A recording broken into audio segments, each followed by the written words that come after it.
Style తో సరికొత్త designs తో ఎస్కేటీ గోల్డెన్ డైమండ్స్ ఈ జూలై 5న నల్లగంటలో గొప్ప ప్రారంభం.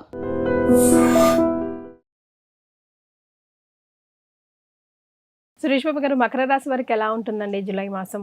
సో మకర రాశి వాళ్ళకి ఒక ముక్కలో చెప్పాలంటే కొంచెం నార్మల్గా ఉందండి. పెద్ద హైఫైగా ఏముండదు, పెద్ద ఛాలెంజెస్ కూడా ఎక్కువ ఏమి లేవు. సాదాసీదాగా వెళ్ళిపోతూ ఉంటుంది. కొన్ని చిన్న చిన్న జాగ్రత్తలు తీసుకుంటే మంత్ అంతా సాఫీగా ఉంటుందని మనం చెప్పుకోవచ్చు. ఓకే. సో ఇందులో ఉన్న నక్షత్రాలు ఉత్తరాషాఢ 2, 3, 4 పాదాలు, శ్రవణం 1, 2, 3, 4 పాదాలు, ధనిష్ట 1, 2 పాదాలంతా మకర రాశిలో ఉంటారు. ఇందులో 2 గ్రహాలు అనుకూలంగా ఉన్నాయండి, 2 గ్రహాలు కొంచెం ప్రతికూలంగా ఉన్నాయని చెప్పాలి. ఎలా చెప్పాలి అర్థం కాదు కండి, బట్ యావరేజ్గా ఉన్నాయని చెప్పుకోవచ్చు. ఓవరాల్గా చూసుకుంటే ఒక 60-65% బాగుందండి. ఒక 30% మాత్రం వీళ్ళకి వ్యతిరేకంగా ఉన్నాయని చెప్పుకోవాలి. అవి కూడాను నార్మల్గా ఉన్నాయని చెప్పుకోవాలి. పెద్ద ఇబ్బంది పెట్టే విధంగా అయితే లేవు అని చెప్పుకోవచ్చు. ఇందులో మనకి ఏం చెప్తారంటే అండి, 7th హౌస్లో సూర్యుడు ఉండటం వల్ల వీళ్ళకి తీర్థయాత్రలు చేసే అవకాశం ఎక్కువగా ఉంటుంది, ట్రావెల్స్ చేసే అవకాశం ఎక్కువగా ఉంటుంది వీళ్ళకి. తర్వాత విపరీతంగా ధనం ఖర్చు పెట్టే అవకాశం కూడా ఉంది. ఇది ఎందుకంటే అన్వాంటెడ్ థింగ్స్, వాళ్ళకి అవసరం లేకపోయినా కానీ అనవసరంగా ఖర్చులు పెట్టేసి ఎక్స్పెరిమెంట్లు చేసే అవకాశం ఎక్కువగా ఉంటుంది. విజయం ఉంటుంది, సంపద వస్తుంది ఫైనల్గా. అయితే సంపద కూడాను మనీ అనుకున్నంత ఎక్కువగా రాకపోవచ్చు, బట్ ఓవరాల్గా అయితే గుడ్ అని చెప్పుకోవచ్చు. మనకి సూర్యుడు వీళ్ళకి 7వ స్థానంలో ఉండటం ఇది మిక్స్డ్ రిజల్ట్ అని చెప్తారు. ఒక రకంగా ఏం చెప్తారంటే, సామంత జన విద్వేష దారాపీడ సుతామయం ఉత్సాహ భంగకారిణి సప్తమే గోచారే రవి అంటారు సంస్కృతంలో. అంటే ఏంటి, 7వ స్థానంలో ఎప్పుడైతే సూర్యుడు ఉండటం వల్ల ఆయన సామంత జన విద్వేష అంటే వీళ్ళ కింద ఉన్న సబార్డినేట్స్ ఉన్నా, మెయిడ్స్ ఉన్నా, లేదంటే వీళ్ళ కింద ఫాలోవర్స్ ఉన్నా, వాళ్ళకి కమ్యూనికేషన్ గ్యాప్ వచ్చేసి మిస్అండర్స్టాండింగ్స్ వస్తాయని దాని మీనింగ్. అంతేకాకుండా ధారా పీడ సుతామయం అంటే పిల్లలకు కానివ్వండి, భార్యకు కానీ హెల్త్ కాంప్లికేషన్స్ ఉంటుంది. ఇదంతా ఒక ఎత్తు అయితే, రెండోది ఉత్సాహ భంగకారిని అంటారు. ఉత్సాహ భంగ కార్యాణి అంటే ఏదైనా పనులు చేస్తూ ఉంటే అందులో ఉత్సాహాన్ని వీళ్ళు ఎనర్జెటిక్గా చేస్తూ ఉంటే వేరే వాళ్ళంతా వచ్చేసి వీళ్ళు నిరుత్సాహపరిచే వాళ్ళు ఎక్కువగా ఉంటారు. మనకి కర్ణుడికి శల్యుడు ఎలా దొరుకుతూ ఉంటాడు, ఓకే, శ్రీకృష్ణుడు అర్జునుడికి ఎవరు దొరుకుతారు, శ్రీకృష్ణుడు దొరుకుతూ ఉంటాడు. అర్జునుడు డౌన్ అయినప్పుడల్లా శ్రీకృష్ణుడు పైకి లేపుతూ ఉంటాడు అనమాట. ఉల్టా కర్ణుడికి అనమాట.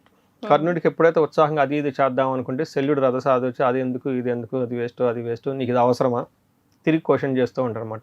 ఇలాంటి పరిస్థితులు ఈ మకర రాశి వాళ్ళు ఎక్కువ ఉంటారు కాబట్టి మీరు వాళ్ళు ఇన్ఫ్లుయెన్స్ పడతారు, వాళ్ళని మీరు ఇన్ఫ్లుయెన్స్ అవుతారో చూసుకోవాలి. అదే అలానే 5వ స్థానంలో కుజుడు ఉండటంతో ఇందాక చెప్పుకున్నట్లుగా రియల్ లైఫ్లో చూసుకుంటే unwanted too much gambling, too much mobile, too much roaming ఇవన్నీ చేస్తూ డబ్బులు ఖర్చు పెట్టుకుంటారని చెప్పవచ్చు. ఈవెన్ ఈ టైంలో వీళ్ళకి అప్పటిదాకా బాగున్న వాళ్ళు ఏమి షేర్ మార్కెట్లో పెడతామని ట్రై చేస్తారు. వీళ్ళకి షేర్ మార్కెట్ ఐడియా ఉండదు కానీ చేస్తారు. ఇలా అనవసరమైన వాటికి పోయేసి చేసే అవకాశం ఎక్కువగా ఉంటుంది ఓవర్ కాన్ఫిడెన్స్తో. 5వ స్థానంలో కుజుడు ఉంటే ఏమవుతుంది, మనకు సంస్కృతంలో లేదంటే మనకి జ్యోతిష శాస్త్ర గ్రంథాల్లో ఏం చెప్పారంటే, సంస్కృతంలో దేహజాడ్యం చ సంతాపం కాలాతిక్రమణ భోజనం దురితం కర్మలాభచ్చ భౌమే పంచమే సంయుతే అంటారు. అంటే కుజుడు ఎప్పుడైతే 5వ స్థానంలో ఉన్నారో, అంటే వీళ్ళది మకర రాశి కాబట్టి క్లాక్ వైజ్ డైరెక్షన్ లెక్క కౌంట్ చేసుకుంటూ ఉంటే 5వ స్థానంలో కుజుడు ఉన్నారు రైట్ నౌ. ఉంటే ఏమవుతుందంటే వీళ్ళకి దేహజాడ్యం, శారీరకంగా హెల్త్ కాంప్లికేషన్స్ ఉంటుంది. తర్వాత సంతాపం, బాడీ హీట్ చేస్తుంది వీళ్ళకి. సో ఇదంతా నార్మల్ లైఫ్ స్టైల్ అనుకోవచ్చు. కాలాతిక్రమణ భోజనం, టయానికి భోజనం చేయకపోవచ్చు. అగైన్ ఇది lifestyle related. Major important దురితం కర్మలాభచ్చం అంటే ఏదైనా పని చేస్తే అందులో సరైన రిజల్ట్ ఉండదు, ఏయో అశాంతి ఎక్కువగా ఉంటుందని చెప్తాం, మనస్తాపానికి గురయ్యే అవకాశం ఉంటుంది. మెయిన్ కర్మలాభచ్చం, ఏదైనా పని చేస్తే దురితం కర్మలాభచ్చ అంటే ఏదైనా పని చేస్తే అందులో సరైన రిజల్ట్ ఉండదు అని చెప్తూ ఉంటారనమాట. ఈ ప్రకారంగా చూసుకుంటే కుజుడు కూడాను మిక్స్డ్, మేజర్లు ఏంటంటే లైఫ్ స్టైల్ రిలేటెడ్ ఎఫెక్ట్ ఎక్కువగా ఉంటుందని మనం చెప్పుకోవచ్చు. నెక్స్ట్ వీళ్ళకి 6వ స్థానంలో బుధుడు ఉన్నారండి. 6వ స్థానంలో బుధుడు ఉంటే బాగా కలిసి వస్తుంది.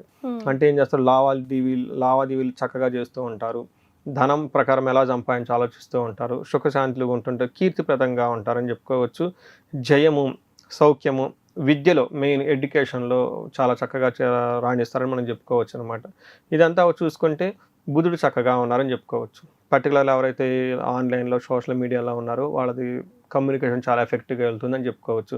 8th హౌస్లో శుక్రుడు అగైన్ మంచి చేస్తారు. ఇక్కడ శుక్రుడు ఏం చేస్తారు, దుఃఖనాశ మహాసౌఖ్యం బంధుమిత్ర సమాగమ రాజదర్శనం అర్ధప్రాప్తిం అంటారు. అంటే ఏంటి, ఈ టైంలో అప్పటిదాకా ఏదైనా విషయంలో ఇబ్బందిగా పడుతూ ఉంటే ఆ ఇబ్బందులన్నీ పోతాయి. మనసులో దుఃఖం అంతా పోతుంది, మహాసౌఖ్యం, కంఫర్టబుల్గా ఉంటారు, బంధువులతోటి మిత్రులతోటి బాగా కలుస్తూ ఉంటారు, రాజదర్శనం, హైర్ పై అఫీషియల్స్ని పెద్ద పెద్ద వాళ్ళని కలుస్తూ ఉంటారు అని చెప్తూ ఉంటారు, కీర్తి ప్రతిష్టలు వృద్ధి చెందుతూ ఉంటుంది.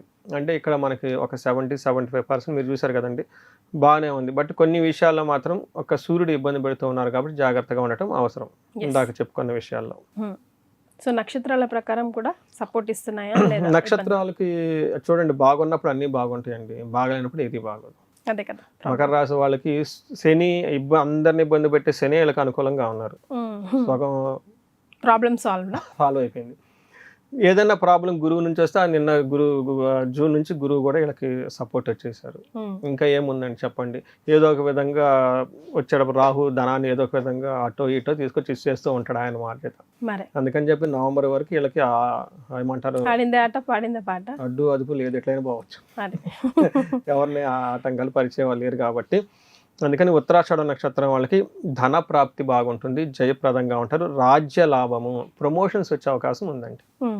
ఇది మంచి టైం కాబట్టి వస్త్ర లాభం అంత. యాక్చువల్గా నేను చాలామందికి అదే చెప్తుంటా, బాగున్నప్పుడు మనం క్వశ్చన్ చేయడానికి లేదు. శని బాధలు కొంతమందికి ఉన్నాయి కాబట్టి మనం దానికి ఒక రీజన్ ఉంటుంది బాధపడడానికి.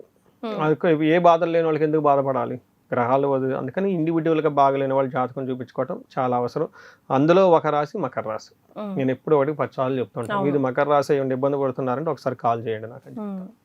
తర్వాత శ్రవణ నక్షత్రం వాళ్ళకి అగైన్ వీళ్ళకి ప్రమోషన్స్ వచ్చే అవకాశం ఉంది, జయప్రదంగా ఎక్కువగా ఉంది, రాజ్య లాభము చూపిస్తుంది, ధన ప్రాప్తి కూడా ఉంది. ఛాలెంజెస్ ఎక్కడ ఉన్నాయంటే ఫైనాన్షియల్గా క్రైసిస్, హెల్త్ కాంప్లికేషన్స్ ఉంటుంది శ్రవణం వాళ్ళకి. నెక్స్ట్ ధనిష్ట నక్షత్రం వాళ్ళకి ధన ప్రాప్తి, జయప్రదంగా ఉంటుంది, బంధనము, కలహము, రోగము. ధనిష్ట నక్షత్రం వాళ్ళకి కొంచెం జాగ్రత్తగా ఉండాలి, ఎందుకంటే వీళ్ళకి చాలా కన్ఫ్యూజ్, టూ మనీ ఆఫర్స్ ఉండటం, చాలా ఇది చేయాలి అది చేయాలని ఒక హెక్టిక్ షెడ్యూల్ ఉంటుంది, చేస్తే బాగుంటుందా బాగుండదా అని ఆలోచనలు అంతా వస్తూ ఉంటుంది. కాబట్టి వీళ్ళు కొంచెం గొడవలు పడే అవకాశము, బంధించబడినట్లుండే అవకాశం ఉంటుంది. హెల్త్ కూడా కొంచెం జాగ్రత్తగా పెట్టుకోవటం అవసరం. సో ఇదండి మనం ఓవరాల్గా చూసుకుంటే మకర రాశి వాళ్ళకి. రైట్. మరి వీరికి రెమెడీస్ అండి? వీళ్ళకి బాగా ఇబ్బంది పెడుతున్న గ్రహం ఏంటంటే కుజుడు. సో కుజుడికి మనకు రకరకాల విధాల పరిహారాలు చేసుకోవచ్చు. ఒకటి నేనేం చెప్తానంటే వీళ్ళకి మనకి క్షేత్ర పాలకులు అంటారు, గ్రామ దేవతలు చాలా ఎక్కువగా ఏదన్నా గనక ఇంతకుముందు మొక్కులు ఉంటే ఆ మొక్కులు తీర్చుకుంటే మంచిది. రెండోది సుబ్రహ్మణ్యేశ్వర స్వామి అష్టకం చదవడం కానివ్వండి, సుబ్రహ్మణ్యేశ్వర స్వామి గుడికి వెళ్ళటం ఇంకా చాలా ఉత్తమం. నెక్స్ట్ మనకి నాగులు కట్ట అంటారు, లేదంటే జంట నాగులు ఉంటాయి శివాలయాల్లోనే ఎక్కడైనా సరే, అక్కడ కూర్చొని కొంచెంసేపు ఏళ్ళ స్వహస్తాలతో ఏదైనా అభిషేకం చేసినా ఏదైనా పూజ చేసినా కానీ చాలా బాగుంటుంది. ఎవరైతే విజయవాడ కనకదుర్గమ్మ దగ్గరికి వెళ్తూ ఉంటారండి, అక్కడ నిమ్మ దీపం అని మంగళవారం పెడతారు, చాలా పాపులర్ అది. ఈ టైంలో అంటే దూరంగా ఉన్న వాళ్ళకి కష్టం అనుకోండి, దగ్గరలో ఎక్కడన్నా ఉండి అది కనుక చేయగలిగితే మంగళవారం రోజు దర్శనం చేసుకొని నిమ్మ దీపం పెడుతూ ఉంటారు సుబ్రహ్మణ్యేశ్వర స్వామికి, చాలా పవర్ఫుల్ అండి ఇది. విజయవాడలో సుబ్రహ్మణ్య స్వామి అమ్మవారి దగ్గరే అటు పక్కన అయ్యవారి మధ్యలో సుబ్రహ్మణ్యేశ్వర స్వామి దేవాలయం ఉంటుంది, ఇంద్రకీలాద్రి కొండ మీదే. అది అక్కడ బాగా పాపులర్ కూడా. మామూలుగా అమ్మవారిని దర్శనం చేసుకొని కనకదుర్గ అమ్మవారిని పక్కన శివుడిని దర్శనం చేసుకొని ఈ మధ్యలో వెళ్ళేటప్పుడు లోన ప్యాసేజ్గా ఉంటుందండి, చిన్న కొండలాగా ఉంటుంది అనమాట. అక్కడ ఇది చేస్తుంటారు అనమాట, సుబ్రహ్మణ్యేశ్వర స్వామి గుడి ఉంటుంది.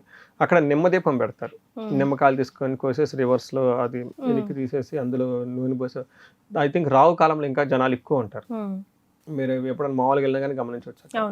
అది చాలా పవర్ఫుల్. రావు కాల దీపం అంటారు, నిమ్మ దీపం అంటారు, రకరకాల పేర్లతో పిలుస్తుంటారు. అక్కడ చేస్తే చాలా పవర్ఫుల్ అండి. దగ్గరలో కనుక ఎవరైనా ఉండి మకర రాశి వాళ్ళు ఒకసారి ఇలా చేస్తే బాగుంటుంది. And for more videos, please subscribe to iDream. Please subscribe to iDream. Please subscribe iDream. And please subscribe to iDream. For more videos, subscribe to iDream. please like, share and subscribe to the channel. Congratulations, iDream. Subscribe to iDream. Subscribe to iDream. So subscribe to iDream Media. iDream ki iDream team andarki huge congratulations. Please subscribe iDream Media. Please subscribe to iDream.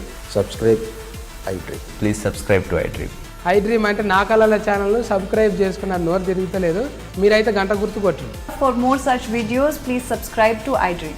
Subscribe to iDream. Please subscribe to iDream. Please subscribe iDream Media. Please do subscribe to iDream. Please subscribe to iDream Media. For best entertainment and information, please subscribe iDream. And don't forget to subscribe to iDream.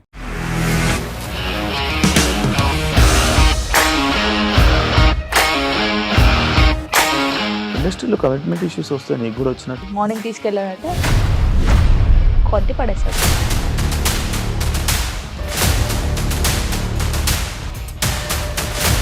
వాళ్ళు కూడా చూడలేదు ఈ cinema అని చెప్పడానికి కూడా చాలా ధైర్యం కావాలి. అది నిజం కదా, దాంట్లో ధైర్యం ఏంటి ఇది? నెక్స్ట్ డే ప్లేట్ మార్చేస్తే తప్పు కదా. As of now we are comfortable this అని నేను అనుకుంటున్నాను. రష్మిక గారిది మీది ఒకే ఊరు అంటే కదా.